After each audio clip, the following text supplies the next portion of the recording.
Pesachim Daf Tzadik Daled. Today's email comes from David Black. Mentioned in Shir, Nimrod de Russia. And unfortunately in Eretz Yisrael, there are stores called Nimrod. There's a shoe store. People call their children Nimrod.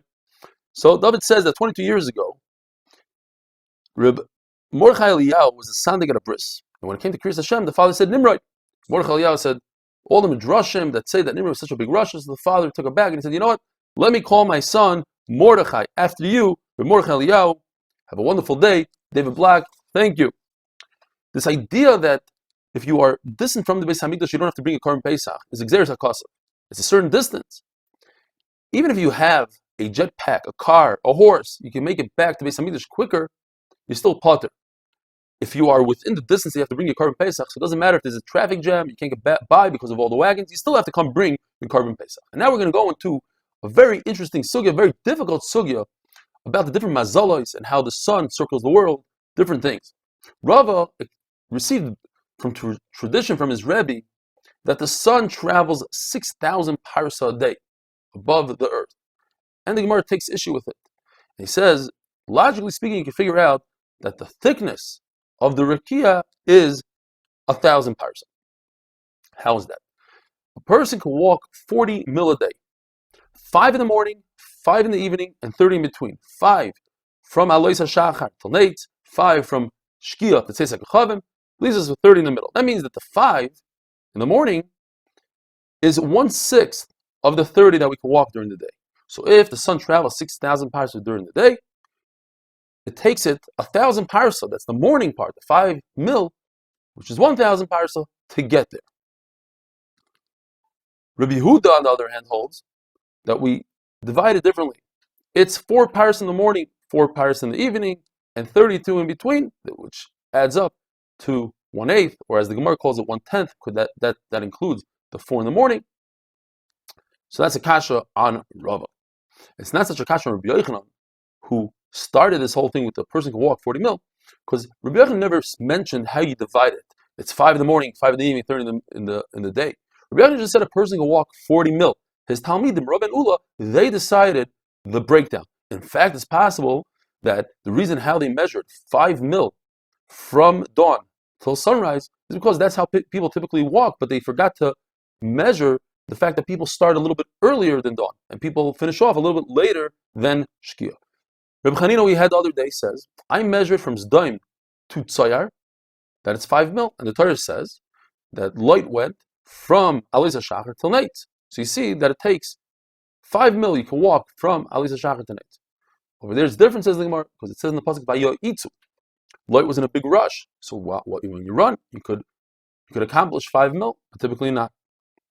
The Gemara tells us Mitzrayim is 400 parsa by 400 parsa. Mitzrayim was 1/60th of Kush. Kush is 1/60th of the world. The world is 1/60th of Gan. Gan is 1/60th of Eden, and Eden is 1/60th of Gehenna. A mashal. The entire world is like a thin cover over a large pot. That's how large Gehenna is. Akopanim, you see that the world is a lot larger than the 6,000 parsa that Rava described. It's more like 42,000 parsa, if not more. Tana Levelio says the entire civilization, the Yishuv, could fit under one star. In other words, anywhere on earth, you look up, you'll see the star in the same position. So it doesn't make sense that the world is only 6,000 parsa. Egla, Akrav, Taurus is in the north, Akrav is in the south, and the entire civilization sits between them, and it only takes 1 hour for the sun to travel over civilization, over the top of us. So you see that's a lot more than 6,000 parsa. Nebuchadnezzar, when he wanted to do war with HaKadosh Baruch Hu said, Russia ben Russia. Your forefather, Nimrod, was also Russia. You think you're going to go to war with me? To get from Earth to the Rakia is 500 years. So the Gemara understands from this that the entire world is 500 years. That means it's a lot more than 6,000 parsa. And the Gemara goes on to describe, to get the Rakia is 500 years, the actual Rakia itself is 500 years, and each Rakia has an additional 500 years. So therefore, HaKadosh Baruch Hu said, I'll take you and put you down in Sha'il.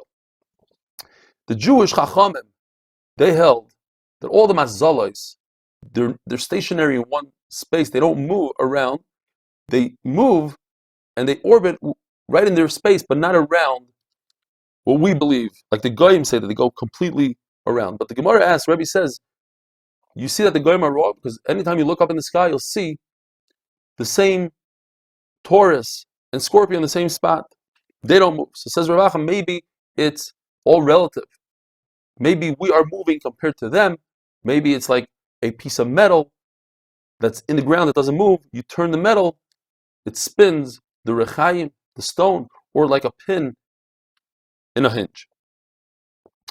The Chacham of Yisrael say that the sun travels below the Rikiah, and at night it goes above the Rikiah.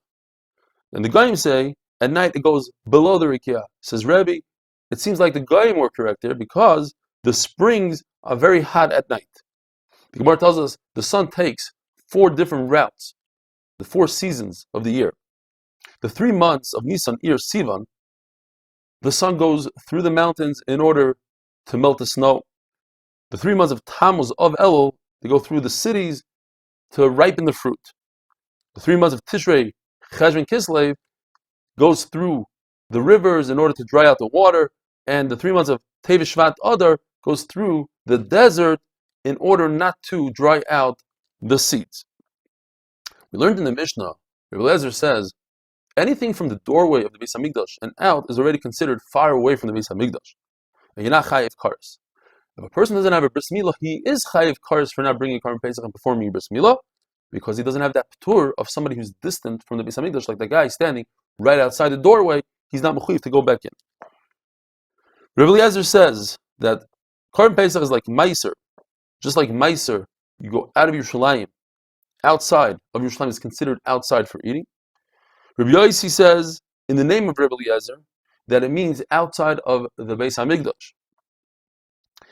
And that's the same shita that when you want to count who's Tamei and who's Tar, how many of Klal Yisrael are Tamei and Tar, it goes by the amount of people that are standing inside the Hazara. Because anybody standing outside the Hazara is already not there. He's already outside. Have a wonderful day.